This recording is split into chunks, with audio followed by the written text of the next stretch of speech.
Now is a time when we are supposed to join in a corporate prayer. And I have to tell you that I have been a Unitarian Universalist minister for 13 years, and I've been a UU for 20 years, and I've never done a corporate prayer in a UU service before. But I think I know how to do it. Let's do it with our eyes open. Let's do it even looking at each other and maybe connecting with that which is sacred and set aside and divine within each other. Great Spirit of love who lives within our hearts and everywhere else, we thank you. We thank you for these candles burning. We thank you for the joys they represent, and we acknowledge a great spirit among us as we share pain. We know that Jimmy's grandson is still recovering from his bout of appendicitis. We know that Peter's trying to get us fired up to fight the local book ban. We know each other. Even Heidi's recognizing that she's back where she belongs. What a beautiful prayer you offered up this morning. And we want to particularly welcome Sarah and Jacob as we pray together, as we acknowledge there is something within us that can answer prayers, that there is something everywhere else that can answer prayers. Answered prayers are sometimes like a lightning strike, and they are sometimes like something that moves in the trees. There was a Jewish carpenter who once said, "Don't look for it in the trees." He said, "Look for it within yourself." It's a passage that doesn't get quoted very much in Baptist churches, but it is. It is the way of this, the way of things. It is within us. So these prayers we make in every holy name we know. Amen. I have acknowledged Heidi back after being gone for a while, and I've acknowledged Sarah and Jacob. But I want to particularly offer up acknowledgement to the Celia Rivenbark. Some of you don't know who she is, and that's okay. That's okay. That's something that dogs the steps of all famous people. But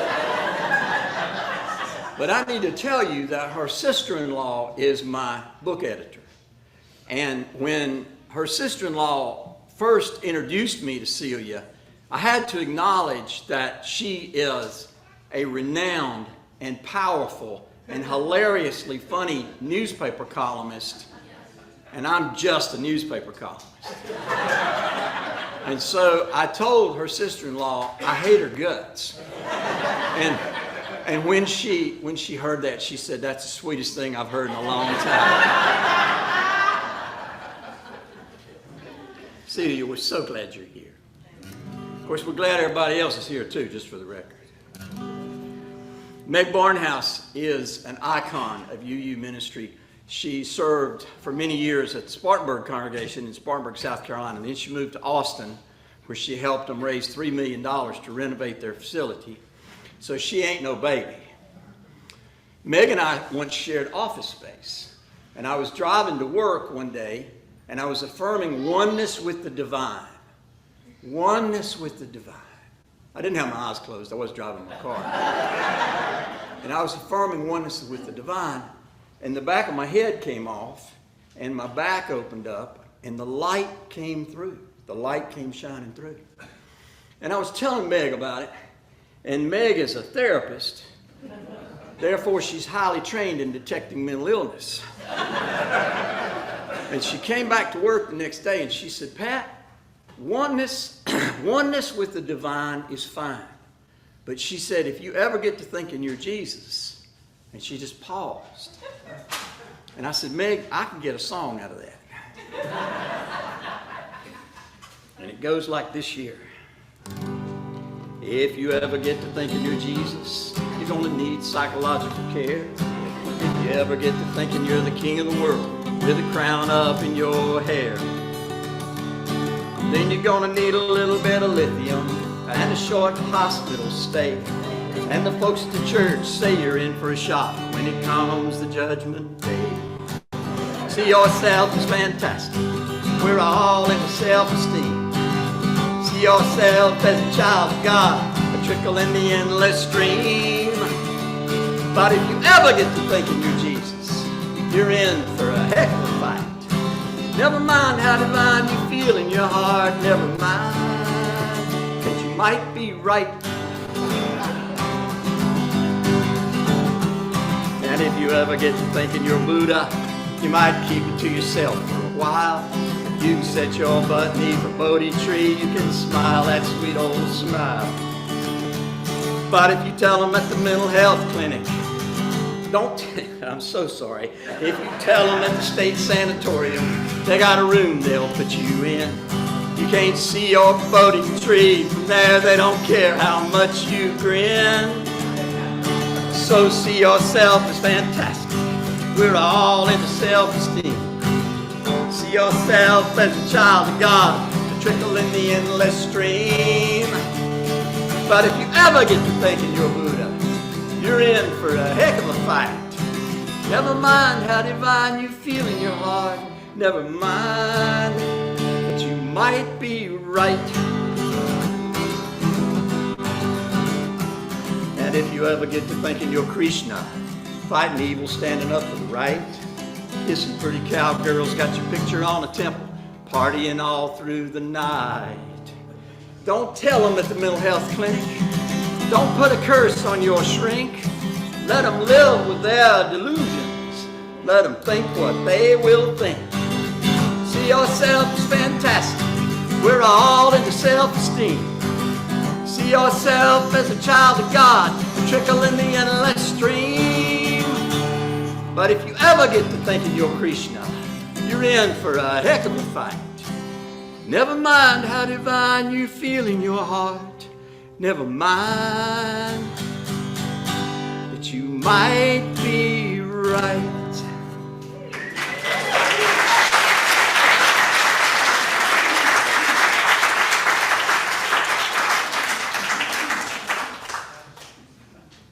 That song was not performed in any other house of worship this morning. Being with you this morning is better than eating when I'm hungry or resting when I'm tired. Isn't tired such a funny word? If you're doing something you're engaged with, something you love, you don't get tired. But if you have to do something you don't want to do, you feel tired. My mama came home one day and she found out that her fourth grader had not done his chores. And she said, "What's going on? Why haven't you done your chores?" He said, "Mama, I was tired. I didn't feel like it." She said, "Tired? Do you think if tired had anything to do with it, you would have any clean clothes to wear to school tomorrow?" She said, "Do you think if tired had anything to do with it, there'd be any food on the supper table tonight?" She said, "Do you think if tired had anything to do with it, I'd have brought that baby home from the hospital?"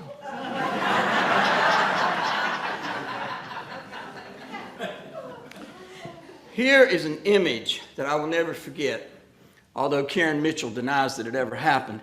Karen Mitchell was the president of the Spartanburg congregation, and we were in a conference together, and I saw her banging the tip of her finger on the table.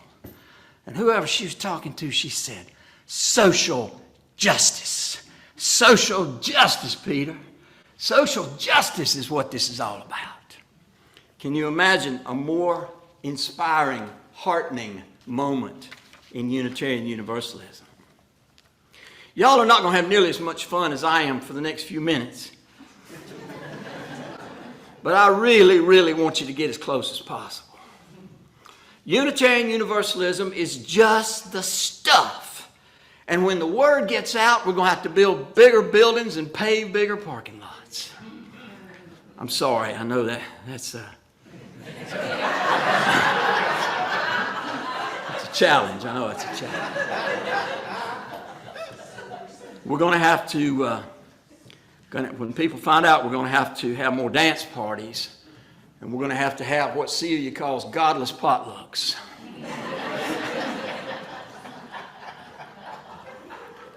You knew I was going to quote you. You knew.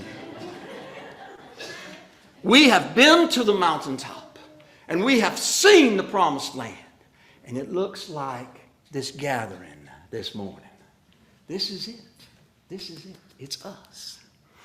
Consider this possibility. Imagine a bunch of eye-bulging, foot-washing, snake-handling Pentecostals walking in here one Sunday morning. As long as they didn't yell at us that we were all going to hell, we'd love them. We would love them. We've got a banner hanging on the front of this building that says, "Be on the side of love." We would love them. As long as they behave themselves reasonably well. We would even listen to them tell their stories if they would listen to us tell our stories. We would even listen to them sing "Power in the Blood" if they would listen to us sing "Spirit of Life." We just don't want other people telling us what to do. And that has to be okay. We really are inclusive. We really are accepting and embracing, even though we sometimes drive each other crazy. We know this. We know this.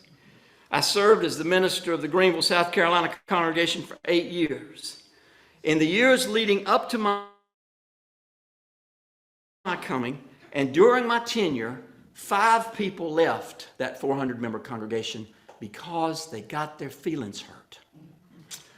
I was processing this with our board of trustees and with a member of the UUA staff, a woman named Connie Goodbread, who, if you haven't met yet, I encourage you to find her. She's wonderful.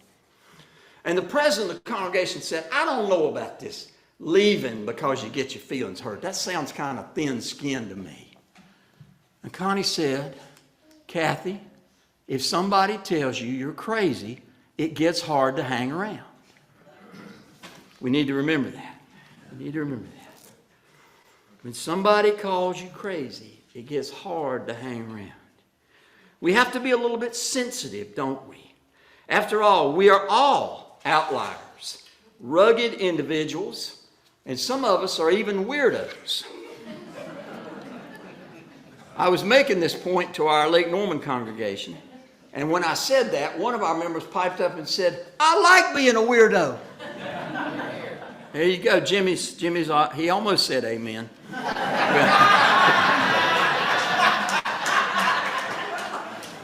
We have to be sensitive and careful. As much as we like to see ourselves as inclusive and accepting, it is a challenge sometimes. When somebody calls you crazy, it gets hard to hang around. Maybe the kindest, gentlest thing we can sometimes say is, "I understand that you think that way or feel that way, but I hope you can understand that we honor here having a difference of opinion." Although Thomas Jefferson is no longer politically correct, he did once say, "I may not agree with what you say, but I will defend to the death your right to say it." This morning is just great. Just great. Here we are together, affirming to the world that we can embrace all kinds of people, especially people who think like us. Now that was a joke. We really do not think it is important that we agree on all points, especially the point that it is not important that we agree on all points. That one has to be sacred. The world is hungry for this. The world is hungry for those moments when people can coexist in relative harmony.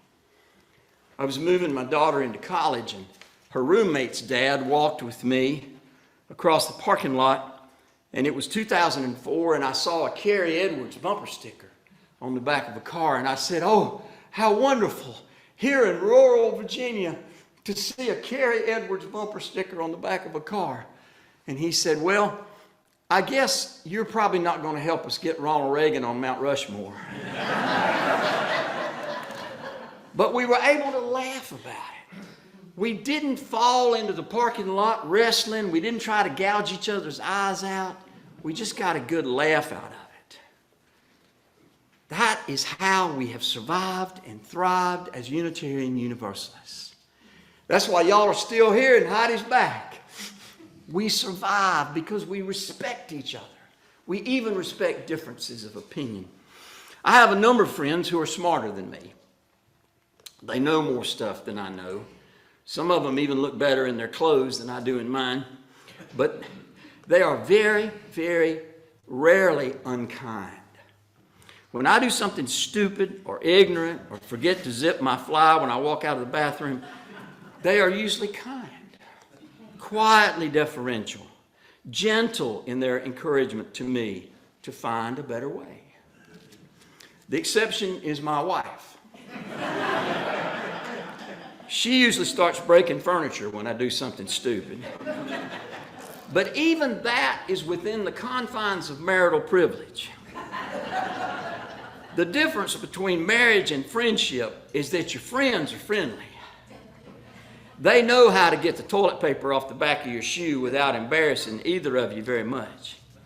Married people genuinely believe that when you walk out of a toilet with paper on the back of your shoe, it reflects badly on the whole family. A group of primarily UUs were protesting on the main street of Greenville, South Carolina. We were protesting the Trump policies of barring Muslims from immigrating. We held signs that dreamed of a more humane policy of letting people into the country, especially people who had family members already here. Can you imagine the anguish of people separated from family? Children separated from their parents. We held our signs and we begged for more humanity. Traffic was passing very slowly, and from an open window, a man said, "Go to hell." And one of our folks said, "You too, buddy, I'll meet you there." And the guy gave a thumbs up and started laughing. And the other guy started laughing. We can build a world where people laugh with each other, rather than killing each other. That's part of the dream. As Unitarian Universalists, we pretty regularly behave like friends. When conflict arises, we can be quite friendly and deferential.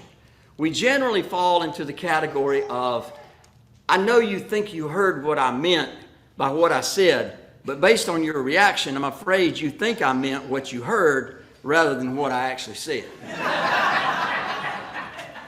We are much less likely to scream at the top of our lungs, "Do you think I'm an idiot?"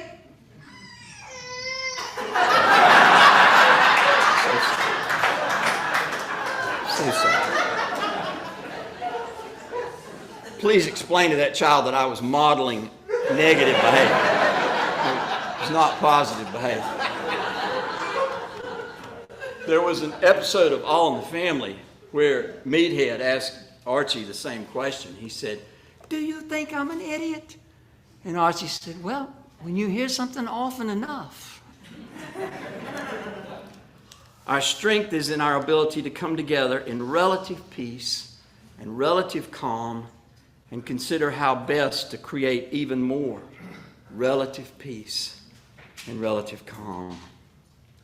We are generous and kind and brave in a world that feels more and more like stinginess, unkindness, and cowardly stabs at those less fortunate. When I was here a year ago, I heard you close your service singing Shalom while holding hands. Down in Bluffton, South Carolina, our minister, Charlie Tyler, often closes our services with a hand-holding moment. But we haven't learned to sing your song together. It is Jim Dandy, and I hope to take it to Bluffton and to Lake Norman, where I currently serve as minister. Shalom may be as key to explaining who we are as anything. Shalom is peace. We know it is so much more. Peace be with you. As many Christians greet each other, that's a step. Peace be with you. Assalamu alaikum is another phrase in the Muslim tradition. And another step. Assalamu alaikum. Assalamu alaikum. Spoken over and over, these words sometimes feel worn out and frayed at the edges. But for us, for this tiny band of Unitarian Universalists, the edges will never fray enough to lose the depth and richness of their meaning. The depth and richness of what it feels like to genuinely wish another person peace or prosperity or good health. Shalom, peace. Salam, or the meta prayer of the Buddhists. May you know peace. May you know health, both mental health and physical health. May you have enough to meet your needs and share with others. These old, worn, and frayed phrases, blessings, and greetings are the keys to understanding us when we are at our best. Those of us who believe in prayer pray from the very depths of our beings that we can work together to build a world of shalom, salam, peace, and the meta prayers of the Buddhists. Those of us who don't believe in prayer still understand and sometimes even feel the power of such good intentions. We are good in ways that defy narrow definitions of goodness.